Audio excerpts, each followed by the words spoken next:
Chris was best friends with Dan in college. They shared an apartment together on campus and were both pursuing nursing degrees. They both hung out together, studied together, and partied together. During their first year, Chris developed a crush on a girl in one of his classes and began talking to her, hoping to form a relationship. He told Dan about his interest in her, and a week later, Dan had sex with that girl. Chris was hurt and confronted Dan about it, making it clear he thought it was a dick move on Dan's part. Dan apologized to Chris and promised never to do anything like that again. 3 years later, near graduation, Chris invited a girl he'd been seeing for 3 months to their apartment for pre-party drinks. Vera was another nursing student, and she lived nearby on campus. Chris adored her and thought she was the most stunning girl he'd ever met. He couldn't believe she had wanted to be his girlfriend. They got along fantastically, and he felt they were developing quite a serious relationship. He saw long-term potential with Vera. Vera knew Dan almost as well as Chris. They shared classes and worked on group projects together. Dan hadn't shown any overt interest in Vera, and Chris felt confident that Dan wouldn't try anything with her after the promises he'd made in their first year. Before they left for the party, Chris had to duck off to the bathroom. He was only gone a couple of minutes, but when he came back, Dan and Vera were waiting for him on the couch in the living room. Dan must have said something funny because Vera was in tears from laughter and slapping Dan on the arm. Chris asked what the joke was, but Vera and Dan said, "You wouldn't get it, you just had to be there." Chris shrugged it off, it didn't matter. The three left for the party in a house just outside campus, but still within walking distance. As soon as they got there, they separated, all heading in different directions to chat with friends and classmates. A few hours of drinking went by. Chris danced with Vera a few times and took shots with Dan and a bunch of other guys in the kitchen at one point. Somehow, Chris found himself roped into a beer pong tournament. Despite the alcohol, his aim was spot on that night. He was having an absolute blast annihilating his opponents. Vera approached him and said she wanted to go home. She was tired and drunk. Chris didn't want to leave in the middle of the game, especially while he was kicking ass. Vera became annoyed, but Dan appeared and said he was getting pretty tired too. So he offered to walk Vera back to their apartment while Chris finished. Chris said sure, and he'd catch up with them in a bit. 20 minutes later, Chris stumbled back to campus after losing 2 beer pong matches in a row.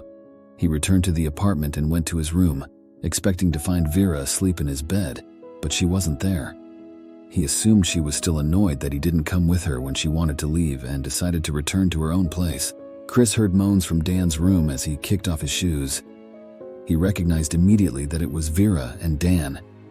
He burst into Dan's room, and sure enough, there they were, in his bed going to Pound Town. A lot of yelling ensued. Some drunken punches were thrown. There were tears from Vera and possibly even Chris. Lots of apologies from both Dan and Vera. Eventually, they left to go back to Vera's apartment and leave Chris to cool down. He was devastated. Vera was his girlfriend, and he thought he had finally found the one. It had only been a few short months, but still, she was so sweet, and Chris thought she genuinely cared about him.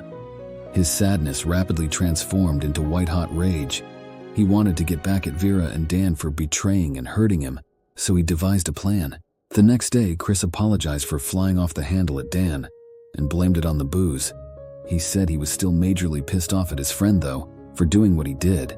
In return, Dan apologized profusely for once again sleeping with a girl Chris was already involved with. It was tough for Chris not to take another swing at Dan. He pretended that Vera didn't mean much to him and that their relationship wasn't that serious. Still, inside, he hurt deeply. When he spoke to Vera later, he said the same thing to her, that he had never felt that serious about their relationship, and it was just a bit of fun.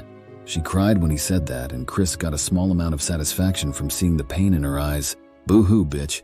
If you had actually cared about our relationship, you wouldn't have fucked my friend," he thought. Chris broke up with Vera and tried to put thoughts of her and Dan out of his head. He focused entirely on finishing up his degree and making it to graduation. He was successful. So were Dan and Vera. All 3 of them obtained their nursing degrees, and after graduation, they all moved back home. Chris, Dan, and Vera were all ironically from the same area, so when they each moved back to their respective homes, all 3 began working at the same hospital as nurses, albeit in different units.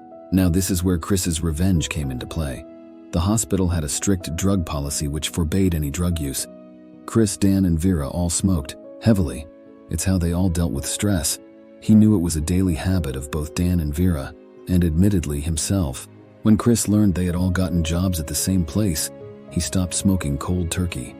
It was hard because work was stressful, especially trying to get the hang of things in a new role at a busy hospital. But he knew that if he was feeling this stressed out, Dan and Vera would feel the same way too. And how did they deal with stress? That's right, they smoked weed. Dan and Vera had continued sleeping together casually. Because Chris had maintained an appearance of being friends with Dan, he often saw her at his place. It was still awkward between him and Vera. Still, it was manageable, mainly when they talked about their shared traumas, mistakes, and experiences of beginning their careers as nurses at the same hospital.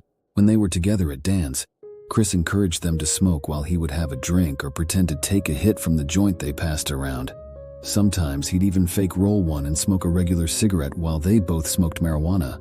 After about 3 months of this, Chris went to work one day when he knew Vera and Dan were also working. He left an anonymous note on the manager's desk that Vera and Dan were high right now and you need to test them. They would never go to work high. They only smoked after their shifts, so they were never actually inebriated while working. But marijuana can be detected for days after your last use, especially if you smoke it daily. About an hour after the anonymous note was dropped, the occupational health and safety team went to everyone, including doctors, techs, unit clerks, cleaning staff, nurses, etc., and declared there would be random drug tests. If you left, you would be breaking policy and risk termination. Dan immediately texted Chris. He and Vera were freaking out in the break room and wanted to talk. Chris met with them and pretended to freak out with them, tried to comfort them, and said everything would be fine and there was nothing to worry about. A week later, Dan and Vera were both terminated for having traces of illicit substances, which violated the hospital's zero-tolerance drug policy. They were both blacklisted at the hospital and all nearby ones as well. At the time, marijuana was a controlled substance in the state they were in, which meant this violation was especially bad. Chris kept his job. His tests showed 0 traces of any drugs in his system. Vera and Dan had only worked at the hospital for a few months. They had spent 4 years studying their asses off to obtain their dream careers as nurses. They had lost everything they'd worked so hard to achieve. Afterward, Dan could not find another job in the health sector and was forced to get a job packing shelves at the local grocery store just so he could pay rent and bills. Vera found work at a local office as a medical receptionist, making about a quarter of what she would have been at the hospital. Did Chris regret taking such vindictive action against his former best friend and girlfriend? Yes, he did feel bad. Their lives were ruined because of him and he felt like an asshole. Still, he didn't ever plan on telling either of them what he had done. Probably. A small part of him felt satisfaction and believed they deserved the karma they had received. I hope you enjoyed this video as much as I enjoyed creating it for you. Your support means everything to me. If you haven't already, please consider subscribing, giving it a thumbs up and hitting the notification bell.